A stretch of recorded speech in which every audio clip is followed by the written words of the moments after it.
Namakuru ni inkuru y'incamugongo, inkuru ikomeje gushengura imitima y'abantu bagiye batandukanye. Ibitangazamakuru bigiye bitandukanye biri gukomeza kugenda bigaruka kuri ino nkuru y'incamugongo y'urupfu rw'abana b'abakobwa ndetse n'abahungu bagera kuri 16 baje kuza kuba bakwitaba Imana muri iki cyumweru twasoje ejo bundi. Ngira ngo mu by'ukuri iyi ni imwe mu nkuru iri gukomeza kugenda ishengura imitima y'abantu bagiye batandukanye. Hanyuma uyu mukobwa muri kubona imbere y'abana kuri screen zanyu, nawe ndaza kuza kuba nababwira buryo ki yaje kuza kuba yakwicwa mu buryo buteye agahinda, yishwe n'uwari umukunzi we. Uyu musore akaba yari afite imyaka 33, uyu mukobwa akaba yari afite imyaka 23. Ngira ngo iyi ni imwe mu nkuru turaza kugenda tugarukaho muri kiganiro. Hanyuma ni ku nkuru yihutirwa. Niba ugeze ahangaha ubwa mbere, reba neza ku ijambo subscribe urikandeho, ubundi tujye dukomeza kugenda tubana mu nkuru tugenda tubagezaho munsi ku wundi. Benshi bari gukomeza kugenda bibaza bati aba bana baje kuza kuba bazira iki b'abanyeshuri, ko bapfuye ari benshi, abana 16 ko ari benshi nibyo bari gukomeza kugenda n'ubundi bibazaho. Rero ngira ngo nk'uko bigenda bitangazwa n'ibinyamakuru bigiye bitandukanye byahara muri Kenya, cyane ko iyi nkuru y'incamugongo ari naho yaje kuza kuba yabera. Amakuru avuga ko aba banyeshuri bari mu ishuri nk'ibisanzwe, bari gukurikirana amasomo yabo nk'uko bisanzwe bimenyerewe. Abanyeshuri baba bari mu ishuri bari gukurikirana amasomo. Hanyuma rero nibwo ngo haje kuza kuba habaho inkongi y'umuriro iteye ubwoba. Mu by'ukuri aba bana uko bagera kuri 16 bose baza kugwa muri iyi nkongi y'umuriro yaje kuza kuba yabera hariya mu gihugu cya Kenya. Imiryango igiye itandukanye yabuze abana babo bigaga kuri iki kigo. Muri kumva ni inkuru y'incamugongo rwose itoroshye kuri iyi miryango, bari mu gahinda gakomeye ko kubura abana babo. Ngira ngo muri Kenya hari na gahunda iteganijwe ko bagomba kunamira aba bana bose uko ari 16 baguye muri iyi mpanuka y'inkongi y'umuriro yaje kuza kuba yabera ku kigo cyitwa Utumishi High School cyangwa se Utumishi Girl High School. Iki kigo nicyo aba bana bigagaho. Rero biza kurangira gifashwe n'inkongi y'umuriro. Mu by'ukuri batazi ngo aho yaturutse, birangira bitabye Imana. Mu by'ukuri abanyeshuri baba bari mu ishuri baba ari benshi, ariko kuba byibuze haritabye Imana abanyeshuri 16 uko biri kose ni bake, ariko kandi nanone biteye agahinda. Muri kumva amarira n'agahinda aba babyeyi bafite kubwo kubura abana babo. Nagiye mbona bamwe mu babyeyi baburiye abana babo muri risanganya ryaje kuza kuba ryabera hariya muri Kenya. Mu by'ukuri kubona ko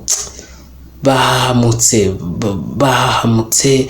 Nagiye mbona amwe mu mashusho agiye atandukanye ubwo bazaga kuri icyo kigo bareba ababa baguye muri iyo manuka. Bamwe bagasanga nta bana babo, mu by'ukuri guhita nyine bamanaginga iyo position bagezemo bikabagora. Bamwe ukabona ko rwose basa nkaho ubwenge buvuye ku murongo. So rero ngira ngo iyi ni imwe mu nkuru imaze iminsi iri kugenda igarukwaho mu bitangazamakuru bigiye bitandukanye hara muri Kenya. Ngira ngo rero batangiye no kugenda bashyingura bamwe na bamwe, cyane ko hari n'abatari baboneka bitewe nuko ngo iyi nkongi y'umuriro yari ifite imbaraga. Hari abandi bagishakishwa, ariko ababashije kuboneka ni imirambo y'abana bagera kuri 16. Rero tukiri ahangaha n'ubundi muri Kenya mu nkundire mbagezeho n'iyi nkuru y'uyu mukobwa w'imyaka 23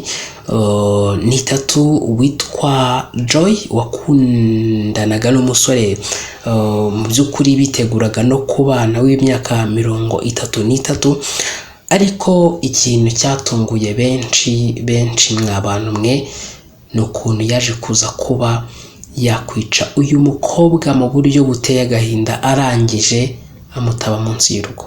Niho uyu mukobwa umurambo we waje kuza kuba wabonwa yaramutabye munsi y'urugo rwe.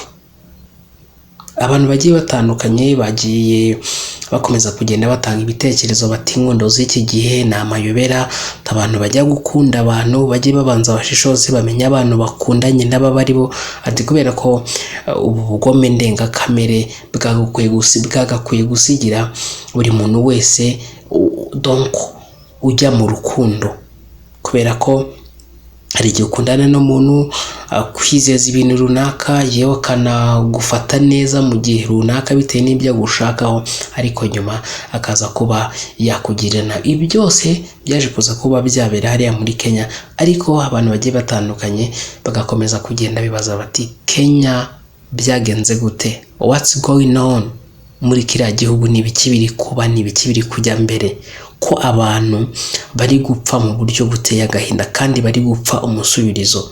Ngira ngo rero iyi ni imwe mu nkuru nayo iri gukomeza kugenda igarukwaho n'abantu bagiye batandukanye by'umwihariko mu bitangazamakuru ndetse no ku mbuga nkoranyambaga. Nta kindi bari kugenda bagarukaho, ni inkuru y'incamugongo yaje kuza kuba yakumvikanira mu gihugu cya Kenya. Hanyuma rero njyewe ndumva nanasoreza ahangaha, nabashimira nkabifuriza gukomeza kugira ibihe byiza, ariko kandi birashoboka ko ahari uri kudukurikira wabuze uwawe, reka mubwire ngo komera kandi uhumure, ubwo twizeye yuko Yesu yapfuye akazuka, ngaba ariko twizera yuko Imana izazanana na Yesu abasinziriye muri we, ariko kandi Imana izanagura amarira ku maso yabo, kandi urupfu cyangwa gutaka cyangwa kuribwa cyangwa umuborogo ngo ntibizongera kubaho ukundi, kubera ko ibya mbere bishize. Abazima bazi ko bazapfa, ariko ngo abapfuye ntacyo bazi. Doko muri mukenye kandi amatabazi yanyu yake, mbere nk'abantu bategereza shebuja agarukira ava mu bukwe kugira ngo nakomanga bamukingurire vuba. Hahirwa abagaragu shebuja azaza agasanga bari maso. Ndababwira ukuri yuko azakenyera akabicaza akabahereza, naza mu gicuku cyangwa mu nkoko agasanga bameze batyo bazaba bahirwa. Namwe mumenye ibi yuko iyo abanyirinzu yamenyaga igihe umujura azazira yabaye maso, ntiyakunze ko inzu icukurwa. Namwe muri mwiteguye ko umwana w'umuntu azaza mu gihe mudatekereza.